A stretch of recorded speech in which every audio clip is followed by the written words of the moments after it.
Marhaba, and hello once again. I'm American historian Dr. Jack Dempsey. Today is Sunday, March 8th, 2026, and with me, as always, is my brother and dear friend Muhammad Jihad Ismael, a historian from Gaza, in Deir al-Balah specifically. And we are meeting today to give you a report that you don't often get, with virtually the whole world watching the Iran-United States-Israel war. Well, what is happening in Gaza? Has that subject been once again left behind by the world? Well, Muhammad is here to inform you from the streets of Gaza what is happening there today. As I'm sure you know from previous programs, they have to risk their lives every day to get food, to get water, to get any medicine, to get any kind of living supplies, and risk their lives from drones that drop grenades, artillery shells, tanks emerging from camouflage around a corner to fire at Muhammad, and he dives on the ground to try to survive. And thank God, so far he has. It's an amazing journey that he makes several times a week. So, Muhammad, welcome.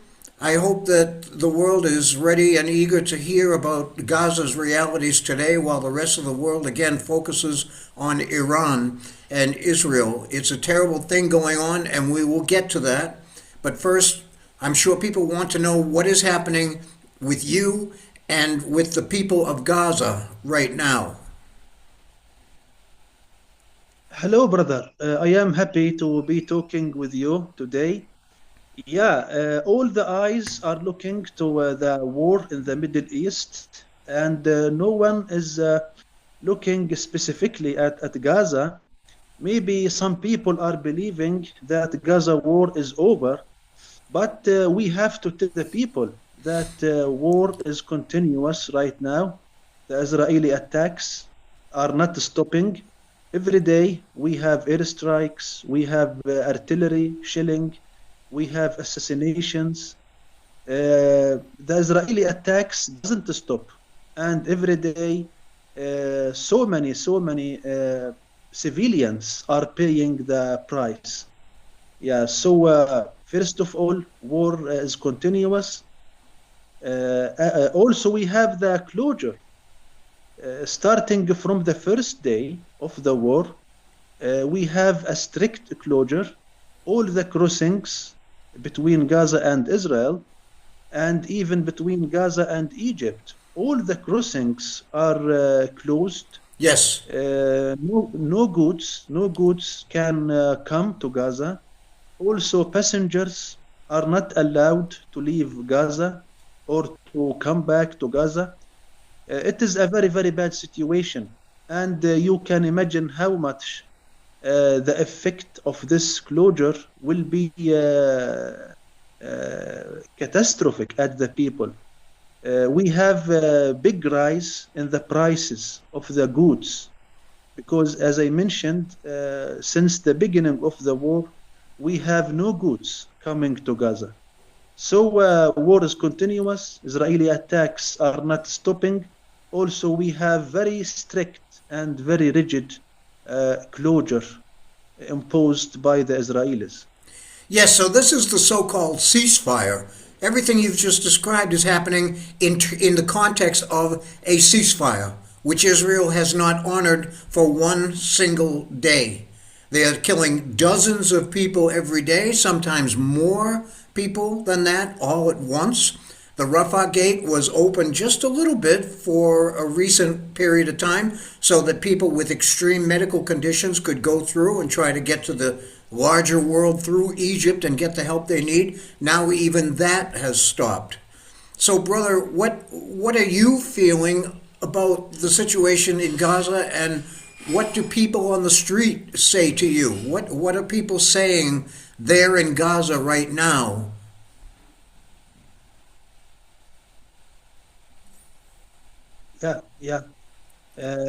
The situation in Gaza, as I mentioned, is not good. Also, the people are not happy. They are not happy because they believe that the current war will revive the war of Gaza. They believe, some people are believing that after attacking Iran, the Israelis will come back to Gaza. They are coming back to Gaza to attack Gaza. Yeah. So people are full of anxiety and full of fear that maybe Iran war will renew the Gaza war as the beginning was, in the beginning of the war. The big airstrikes, the high rate of daily killed people. So people are not happy and are full of fear. Yes, and Mohammed, you said a small thing a minute ago that may go under a lot of people's thinking and radar. But you mentioned we have to pay higher prices for food. But the irony there is that Western media in general would say there is no stealing of food.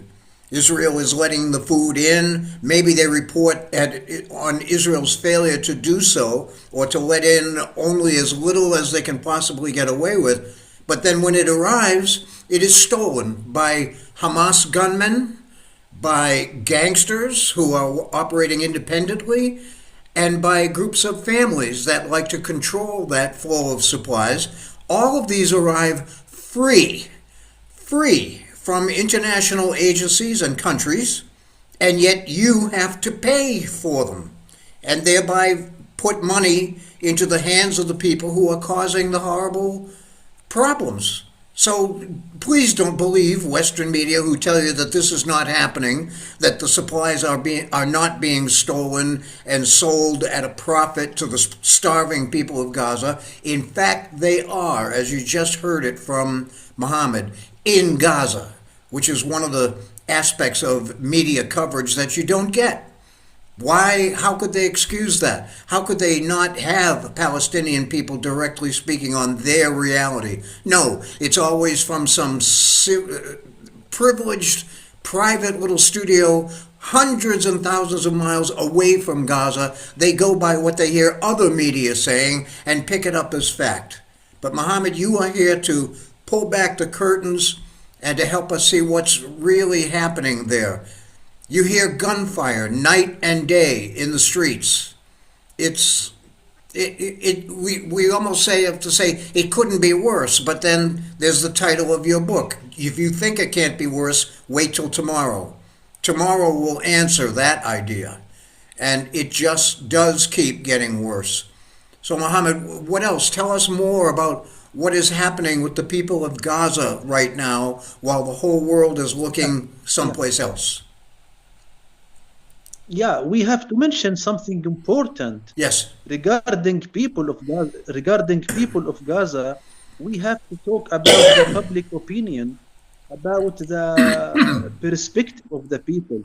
These days, we have a big debate. We have big debate in the Palestinian street here in Gaza. Mm-hmm. People are making a lot of argument about the war in Iran, about something important, about the participation of Hamas.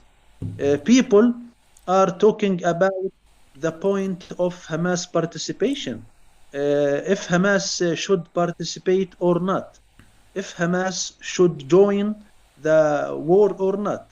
A lot of people are talking and making debate about this issue. Of course, majority of the people are believing that Hamas shouldn't join the war because Gaza is already destroyed. Gaza has become a big area of ruins and rubble. And if you come to Gaza, you will feel that something like volcano or earthquake struck the area. So the majority of the people are thinking that Hamas shouldn't participate in the war because we have already paid the heaviest price. So we have to keep the living people in their tents, and we haven't to bring more destruction for those people. Very few minority, by the way, not all the followers of Hamas, but the extremist followers of Hamas Yeah. are having a totally different perspective. They believe that Hamas should participate by any way, even if Hamas still has little ammunition and little amount of rockets. But Hamas, even if by a symbolic way, Hamas should participate, because Iran was doing a lot of favors for Hamas in the previous years. Hamas was paying the salaries of Hamas fighters. Hamas was doing a lot of great things for Hamas. So we haven't to keep watching and not to participate, but we have to participate. It is our duty to stand with the Islamic Republic of Iran. This is their perspective. But as I told you, the majority are believing that it's enough. It's enough. We have to take rest and we have to relax. Yes, it's as if, as I'm listening, brother, I'm hearing that it's as if the people of Gaza have learned something. That they know that anything Hamas does is going to be bad for the people of Gaza. They thought that they were going to what? Take Al-Aqsa Mosque and what? Conquer Israel on October 7th? This was, as you've detailed in your book, a function of religious and other philosophical delusions and wishful thinking, and without any thought of the consequences for the people of Gaza, who have been hurt again and again by their efforts. So I would guess that would take us to something else that we need to learn from you, brother, in your own unique perspective there in Gaza, is that, well, Iran, according to many media, is saying that they are standing up for the Palestinian people. They and the Houthis of Yemen are standing up for the rights of the Palestinian people, that they want to help them and liberate them and all that. And what to you is incorrect or wrong about that perspective? What is Iran's intention toward the Palestinian people, brother? Iran is not falling in love with the Palestinian people, or not falling in love with Al-Aqsa Mosque. Iran is looking only to her interests, and Iran was using the Palestinian cause for so many several years, just as a pretext to bring the Arab nations around here and to bring some solidarity with their regional project. Their regional project, simply, they want to increase their supremacy. They are fighting for the supremacy in the area, especially after the American invasion in Iraq has destroyed the wall, the huge wall, which was separating between Iran and Israel. After the American invasion, 2003, this huge wall, the Iraqi wall, was destroyed. So now there is no barrier between Iran and Israel. Now we have to extend our supremacy. Now we have to be big power in the region. Now we have to be a super powerful country in the area. So Iranians, since the victory of the Islamic Revolution, which was led by Khomeini, they have some thought it is the exportation of revolution. They want to export their revolution to the surrounding people, to the surrounding countries. Step by step, to spread geographically and to revive the ancient Persian empire.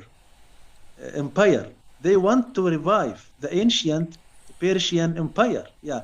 So they have this sort of dream, this sort of project. It is just to achieve. Oh, I think Muhammad's connection has frozen. Brother, do you hear me okay? Do you hear me okay, Yes, brother? yes, brother. Okay. Let me point out something. In your book, Tomorrow Will Answer, which people can find here right on YouTube, you have detailed what happened between the Palestinians and the Iranians way back in the 1990s when Yasser Arafat was still a strong Palestinian leader. The Iranians asked him to get on board to join up with the Iranians and thereby become more of a problem for Israel. The Palestinian people said no thank you and turned instead to Saddam Hussein for some kind of outside, wealthy, well-armed support. And then when Hussein fell, the Iranians who remained in Iraq turned on the Palestinians who had said no and killed very cruelly thousands of Palestinian people. And therefore there's a lot of bitterness and bad blood between Palestinians and the Iranians. Now, as you detail again in the book, we know that Iran helped to train Hamas fighters in the plot and the launching of the attacks of October 7th. Can you explain what Iran was thinking and what the Palestinians of Hamas were thinking when Iran was encouraging them to make these attacks? Yeah. Before talking about the Iranian contribution or the Iranian role in the October 7th, I have to add something regarding to Lebanon. Yes. Actually, in Lebanon, we have the military wing of Iran, the big ally of Iran. It is Amal movement. Amal movement in the 80s of the previous century were supported and were controlled by the Iranian intelligence. This movement, Amal movement, has butchered the Palestinians inside the Palestinian refugee camps. Yes. And they imposed very cruel siege around each camp. People suffered from famine, and Palestinians of those camps were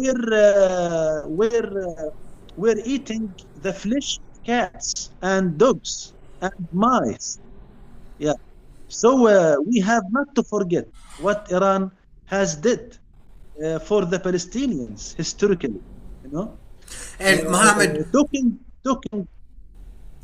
please continue. I'm sorry to interrupt. Yeah. Go ahead, brother. The same thing was done for the Palestinians in Syria. Not only for the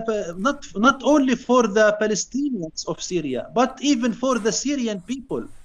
Iran was helping Al-Assad regime during the years of the civil war. We have hundreds of thousands of people were killed by Iranian weapons, by Iranian military experts. We're working, we're guiding, we're controlling the genocide which was taking place in Syria by the Syrian regime of Assad against Syrians and Palestinians. So we shouldn't forget. We have not to forget. Even if ordinary people want to forget, as historians, we must not forget. We shouldn't forget, because we are the people, we are the persons who are making the memory. who are documenting the memory for the coming generations. So as historians, we have to stand here and not to forget. Yeah. Yeah, and Talking about as we hear this, Muhammad, we're realizing that in a way the Palestinians have no friends, no allies. Maybe the Houthi, who have given up much and have struggled powerfully against the United States and Israel, they say to try to help the Palestinians, but they have almost no one. So one of the important things that you've taught me, brother, is to think longer term like that, to realize that October 7th was just the greatest battle that the Hamas had launched against Israel in quite a long time. They're trying to escape from a concentration camp. But this event was the latest in a long, long history of occupation and conflict and killing, and Iran simply made it all worse for the Palestinians. So anybody who thinks that Iran means what they say in wanting to help the Palestinians, well, look at the results. Gaza is flat as pita, they say in Greece. There has been only injury done to the Palestinians by Iran and by all the other peoples around you. And for what? To be a thorn in Israel's side. They want Israel to be preoccupied with these struggles so that Iran has time, you say, I'm not so sure, but you say, to develop a nuclear weapon. That may now well happen because America and Israel are, in a sense, forcing Iran to develop such a weapon to protect themselves. So everyone seems to be acting foolishly. They have no realistic idea of what the real consequences of their help is. I think the Iranian regime was intending not to protect his country, but they intending to protect their project, their original project. They have, as I told you, they have big project in the area. Yeah. They want to expand their borders, to expand their empire, you know. So also when we talk that Israel has the intention of the greater Israel, we have the same thing in Iran. Why we are shy? Why we don't mention the truth? Also, Iran has a parallel program, the greater Iran. So this new weapon, the atomic weapon, was intended to be obtained not to defend the current Iran, no, but to protect the greater Iran, which include Iraq, Syria, the northern part of Saudi Arabia, and some Gulf states like Bahrain. So they have the same idea of the greater Israel. Yes, and Mohammed, as our time begins to go, I want to ask one more question of the point of view from Gaza. Do people in Gaza hear any of the battle that is going on in Israel? Because we know that many missiles from Iran are landing in Tel Aviv, in Haifa, near Dimona, in many places. Can you hear anything or see anything of the battles that are happening right now? What is that like? Of course, brother. We cannot hear, but we can see. We can see in the sky the falling ballistic missiles coming from the east, and on contrary, we have the interceptors, the Israeli interceptor weapons. Yes. So we are watching the battle in the sky. between the coming missiles and the interceptors. Every night, we have such scenes in the sky.